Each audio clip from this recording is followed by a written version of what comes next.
నువ్వు రైతు కూలీలను ఏ విధంగా పరిగణిస్తున్నావు? రైతు కూలీలు చేసేవారు ఎట్లా అంటే రైతు పని చేసే వాళ్ళే రైతు కూలీలుగా పరిగణిస్తావా? వేరే కూలీలు చేసే వాళ్ళని వాళ్ళు కూలీలుగా పరిగణించవా? దాని మీద ఎట్లా చేస్తావు రైతు కూలీని? ఒక రైతు ఉంటాడు, ఒక రైతు ఏం చేస్తాడు, దాదాపు 5 నుంచి 10 గుంటల భూమి ఉంటుంది.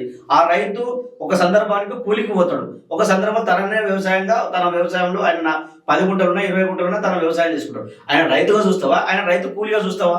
ఇప్పుడు నేనేమంటున్నా అంటే దాదాపు చిన్నకారు రైతులు ఉంటారు, వాళ్ళంతా తనకు సంబంధించినప్పుడు దాదాపు 10 గుంటల 20 గుంటల ఎకరం భూమినైనా తనకు సంబంధించిన తన పొలంలో పనిచేసుకుంటాడు. నువ్వు రైతు కూలీలు ఎవరు వేయకుండా, రైతు కూలీలు ఎవరో చెప్పకుండా రైతు కూలీలకు 12,000 ఇస్తామంటావు. ఇవంతా కూడా బోగస్, ఎవరికి ఏది ఇచ్చేది లేదు.